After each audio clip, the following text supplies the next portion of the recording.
ओम श्री साई राम। 9वां अध्याय।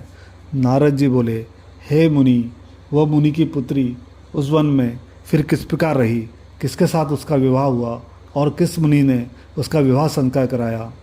श्री नारायण जी बोले, पिता के शोक में डूबे हुए बहुत समय बीत गया।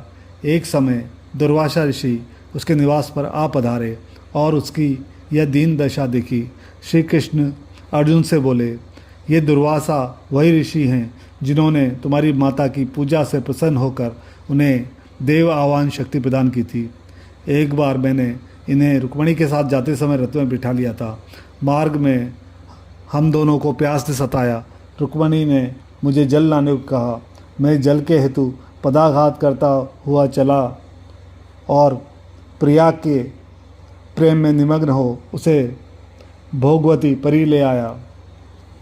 जहाँ रुक्मिणी ने तृष्णा को शांत किया तो मुनि को तक्षण महाक्रोध हुआ। उन्होंने शाप दिया कि हे कृष्ण, सो सदा अपनी प्रिया के प्रेम में निमग्न रहते हो। तुमने उनके कारण ही मेरा तिरस्कार किया, अतः तुम दोनों को वियोग होगा। ऐसे ही महान ऋषि दुर्वासा को उस ब्राह्मण बालिका ने देखा। तब वह शोकमग्न मुख को ऊपर उठाकर ऋषि को नमस्कार करती हुई खड़ी हुई और अपने आश्रम में ले आई। दुर्वासा ऋषि का आदर भाव से स्वागत किया।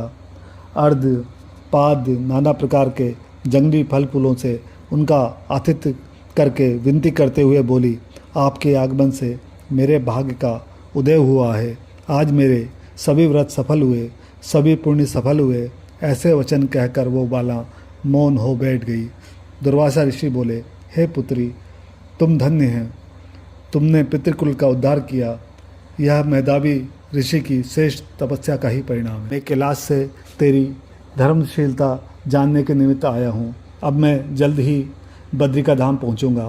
ब्राह्मण बाला कहने लगी, हे ऋषि राज, आपके दर्शन पाकर मेरा दुख का सागर सूख गया। भविष्य में भी मुझे अपने शुभ की संभावना दिखाई देती है। ये तपस्वी, शीघ्र ही मुझे उचित उपाय बताइए। मुझसे विवाह करने की कोई इच्छा नहीं करता, इसी भय से मैं सो नहीं पाती, भोजन की इच्छा नहीं होती। हे मुनिराज, अब तो मृत्यु के अतिरिक्त और कोई मार्ग नहीं सूझता। ऋषि दुर्वासा उसके लिए कोई युक्ति विचारने लगे। 9वां अध्याय समाप्त। जय माता आपती।